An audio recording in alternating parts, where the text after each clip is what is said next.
Welcome back. It's April 9th. It's Friday. It's the end of the day. And just want to make sure you understand the risk involved with trading futures. You can find this members.daytradelikeapro.com/risk disclosure. It's important to understand that. Let's look at the market. So this morning coming in here, you'll notice we have these two blue lines drawn in. Now I drew those in. Oh, I guess the market was right around over here. I drew those in and I said initially in the morning we were looking for a push up into this area and then see if they would move lower. I said in a perfect world scenario I would like to see it come down to 75, but under no uncertain terms at all this week we've talked about that the buyers are in charge. There are targets up higher. And I'm going to jump in and show you how we called the top of the day today within 2 ticks, about 30 minutes or so before it happened. So we'll jump over and look at that, which was also a new all-time high. But if you've been watching this week's videos, that's not a surprise. You just are coming to expect that at this point. And I don't say that out of being arrogant about it. It's just the absolute fantastic opportunity that prediction points provide in the market and the kind of clarity that they provide. So it's a map. I have spent a lot of my life now learning how to read that map, and I have been sharing it with you in the morning, and then we're doing a walkthrough here. So let's talk about what we talked about this morning. The scenario initially said if they could hold, if they came up above here and could hold for lower, 75. If they got up above here, then look to see if the CPs would hold. And I just want to show you a couple of things here. In our map service. So I'm doing the pre-market videos. Map is a offering that we have. I run the map all day long, and we're posting all day in here. Typically, most days, 5 days a week, I'm posting pretty much the entire day that the market's open. And let's see. So where was this? If we look right here, we said, where did we talk about the buying? Where was this? That's the preview. Okay, there we go. So it's 7:05 Pacific time right here, 93.50, 92, and both CPs are potential buys. So let's go look over here. That was just around right here. So we said could try buying these, or we could try the CPs. So this one, a little bit of a reaction, and then it came 2 ticks within that one, and then came back down here, and then took off from here. And then if you notice, we drew these in. Notice what happened. Came up, new all-time high. That was the prediction point to the tick, and then pulled back. And where did it pull back to? You could argue about a tick lower than this line that we drew in back over here. Came right back to it and then took off from there. And what was the high? 2150. That got put in at 1 o'clock Pacific time. Now stay tuned and let's look at what happened over here. We said at 12:32 we said 21, and then right here at 12:54 as it got closer, that was about 5 minutes before that, it said we said 20 half slash 21 is plenty for this part right here. So actually in live trade signals we had a short there, and we moved to break even just a little bit too early, and it ended up getting us out to the tick. But in the live trade signals, we sold 4 ticks from the top of the day, and then this one came back and tagged us out right there. But it was a little bit late in the day, and so, you know, that happens. Such is the life of trading sometimes. But then it did pull back about 10 points from there. So if you basically look at this, I mean, we talked about in the overnight move, in early Globex, they came down to 81 to the tick. That was the midpoint between the prediction points, so that midpoint got touched to the tick, came back up, could not, this We did that. We sold this in the live trade signals, by the way, and we broke even on it. So we sold 91.50, I believe. It probed up to 92.50. When this started coming back down, we moved the stop up above here. When it came down into here, we moved the stop to break even. It came back, it got us out at break even. No reason to lose money on a trade like that. We're just trying the idea to see if it's going to work.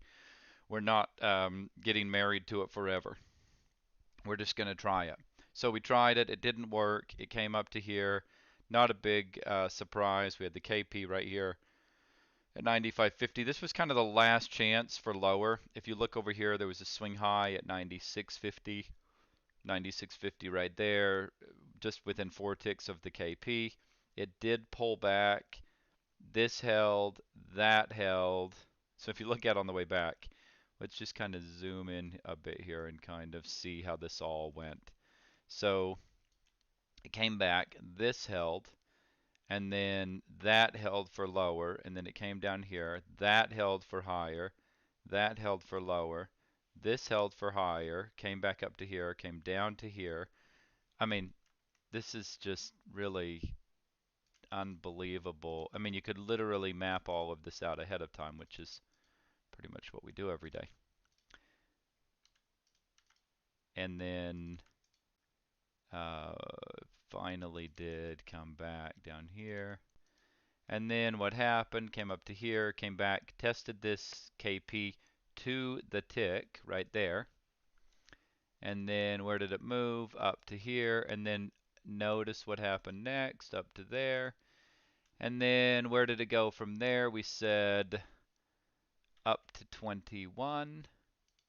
And the high was, so from here, you're buying 99.25, and it moves all the way up to 2100.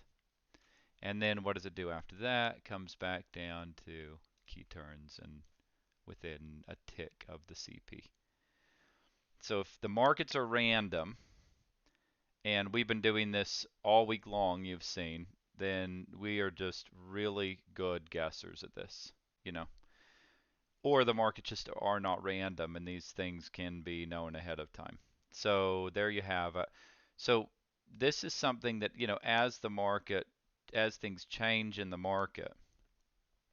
See, this morning we didn't give you 21. We said up above here things started to get a bit stronger, but then you can see clearly here at 12:32 Pacific time, when the market was still back over here, that we said 21. And then we literally said that was high enough, and it went 2 ticks above that and came back 10 points. So that's one of the advantages of being a member of MAP. You're not limited to just what you're getting. There's many advantages, but one of them is you're not limited to just what you're getting in the pre-market video. Things change as you go throughout the day. We have breakouts, breakdowns. This has been a bit of a unique market. It's kind of been a one-way straight up, but pretty easy day today. Actually, pretty easy week. All week the trade was buy a pullback and look for the move up. So I posted a video out to our members, and I talked about how one of the things that made me think we would get a move up today, and especially going into the close, was that there were a lot of traders who probably missed the rip up this week, and they were looking for that easy money of shorting it and having the bottom fall out of it, and you know, they had wild fantasies about making 300 points on a drop or something like that. But the reality is if a trader didn't get any of the 200 point rip up, they're not going to get any of a 300 point drop or a 100 point drop or whatever the drop is. You know, it's just the fantasy of that I'm going to do it one day. So if you didn't get any of this rip up and you're waiting for the drop, you're probably not going to get the drop either whenever that does come. And so right now there is no drop. There's just buying the pullback. Now that might change here. We've achieved some pretty decent targets here. There is still some more room to go to the upside. We need to break out from this current all-time high. That would for sure confirm some of the bigger move that we have coming to the upside. But we are due at some point for some pullback. But Why try and guess on that? Why not just wait and trade at, one level to the next level? And right now, the buyers have been in charge without any doubt, without any question. There's no reason to be trying to sell it for anything other than a scalp, and trying to guess where the top is going to be so that you can get a 100-point rip down. Nobody really does that. It doesn't really happen. So, best thing to do, what I basically try and say every morning, trade it step by step. If it starts breaking down and there's a rip down happening, great, get on that and ride that down. But right now, the buyers have been in charge and they have stayed in charge, and it's been a buyer's market and it has been dominated by the buy side. So, we'll see what Sunday night Globex brings. We'll be back doing these videos next week. If you haven't subscribed, subscribe to the channel. You'll get notified when we go live.